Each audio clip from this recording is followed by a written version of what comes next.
Historically, people have never liked that which is different. They're generally scared of it. Different is seemingly synonymous with dangerous. But why?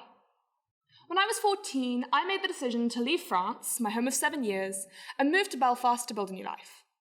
I will be forever grateful for that opportunity, even more so for the acceptance I found there in my extended family, new friends, and new teachers. For me, such acceptance was an alien concept. The ability to be liked as an unapologetic and unredacted version of myself, even more so.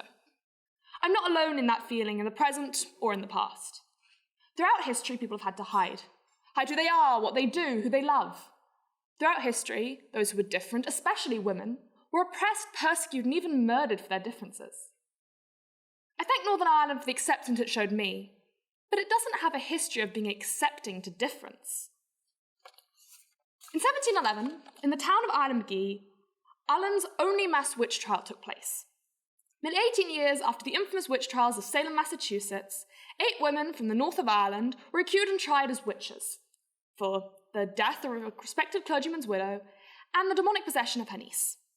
The evidence presented in this case: the mere word of the beautiful, educated gentlewoman, Mary Dunbar, who also happens to be the demonically possessed niece. But according to Dr. Andrew Schneddon, leading expert on this witch trial, the women were, by the standards of the time, believable witches. They smoked, they drank, they just didn't look quite right. He goes further, stating Dunbar blamed her possession on these Presbyterian Islandmagee women because they had reputations locally as witches and failed to meet contemporary standards of female behaviour and beauty. I think most of us would agree there were no witches in Islandmagee, Salem, or anywhere else. What there was a complex hierarchy which sought to keep women subservient. Within such a system, there will always be victims and persecutors. In the trials of Islandmagee, Mary Dunbar appears to be the persecutor. But why would this, quote, gentle woman wish to accuse her fellow townswomen of a crime that was rare in Ireland? From pre-trial depositions, trial transcripts, and newspaper reports, we see that Mary was herself different, albeit not like her accused. She was bright, upper class, and beautiful, privileged as we may call it today. But she was also a blow-in to Islandmagee, having arrived after her aunt passed away. Dr. Schneddon believes she was opportunistic and saw parallels between her aunt's experiences and witchcraft in Salem and Scotland. He believes she knew how to act the part as, quote, all demonics have the same symptoms. And since Mary was a newcomer, she would have been invisible in the community, but her aunt's unique case afforded her a chance to gain notoriety. So it seems plausible that Mary made accusations to escape her society's strictures for women's behaviour. The irony is, while doing this, she was behaving in ways the witches she accused were castigated for. However, because it wasn't her fault, she was absolved of moral responsibility. As such, she was able to legitimately break the behavioural constraints placed upon women at the time. Furthermore, as the documentation trail repeatedly emphasises, Mary was beautiful. And this was contrasted strongly with her ill-faced accused. The male witnesses to her attacks were also upper class and asked to testify in court, whereas the accused were left without witness or representation at trial. Mary's beauty privilege meant she was taken at her word, whereas the accused were interrogated and ostracised. Subsequently, the 8 women accused were found guilty by, of course, an all-male jury from the higher reaches of society. The outcome isn't surprising, and it represents a larger historical statistic. According to Dr. Brian Levac, over 80,000 Europeans were accused of witchcraft between 1400 and 1782, 80% of whom were women. Fast forward to present day, and we are still immersed in a hierarchy which continues to oppress difference. Since 2014, Irish author Martina Devlin has petitioned for a memorial plaque to acknowledge the historic injustice inflicted on the women of Islandmagee. However, Unionist councillor Jack McKee blocked the proposition, saying he was unconvinced that the women were not guilty of devil worship. So why does this history matter to me? This history shows me that if enough people believe, if enough people fight for it, we can write a better history. Witchcraft laws were finally outruled in Ireland in 1821.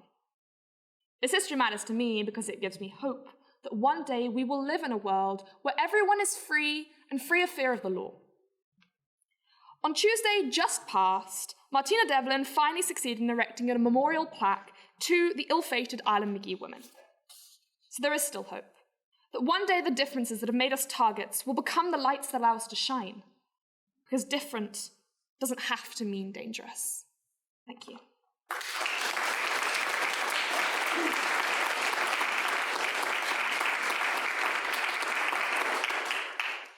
Thank you so much, and that was such a really fascinating deep dive into that particular case, and really, really welcome. Can I ask you a question really about evidence? Because I really enjoyed your kind of sort of talking through the different types of evidence that historians can bring together to really explore these kinds of cases. And I wondered if you could say a little bit about, whether you have thoughts about the challenges of finding evidence that allows us to get at particularly the experiences of the accused. Obviously, that's a great question, but obviously there's a lot of differences between different sources when it comes to witch trials. Isn't something where a lot of the sources agree, which makes it hard to find reliable sources. But what interested me originally in the trial was one of the girls I take ballet classes with lives in Islandmagee, and she was telling me about these witch trials and about how the witches were thrown off a cliff, which, upon doing further research, I found out wasn't true. But it comes to point back to the oral history that truly represents Northern Ireland and Ireland as a whole. This idea of stories being recounted from parent to child and these myths that are created, true or not, which mythology, even though it comes from an idea of it not being true, it is the foundation for a lot of history.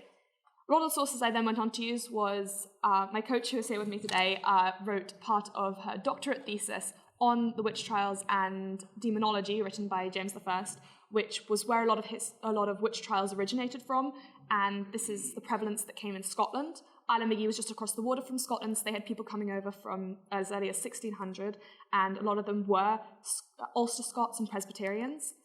But when it comes to actual sources, obviously the internet is a big thing nowadays. A lot of the original documents and the primary evidence from this trial was transcribed by Dr. Andrew Snedden and Dr. Shannon as a part of a website they built, which is helpfully named, this is very easy to remember, W1711, because why give it an actual name?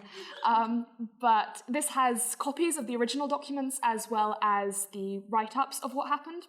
These documents described in a lot of detail about the appearance of both Mary Dunbar, who was described as beautiful by the men who wrote up about the trials, as well as describing the accused as ill-faced or black even, though they weren't from African origin. They were field workers, a lot of them, and they were also described as disfigured in a lot of senses.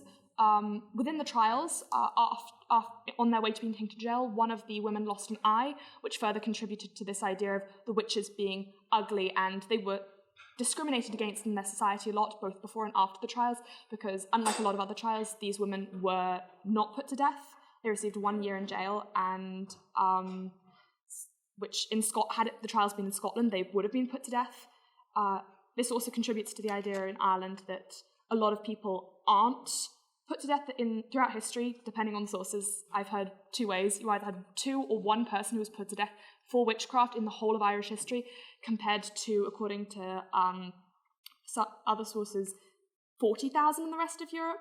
A professor at Austin University in the US who specializes in modern Britain and European history says that of 80,000 estimated people who were accused of witchcraft, 40,000 were put to death in Europe, which is a 50% rate, whereas in Ireland this was a lot different. It was a much lower rate.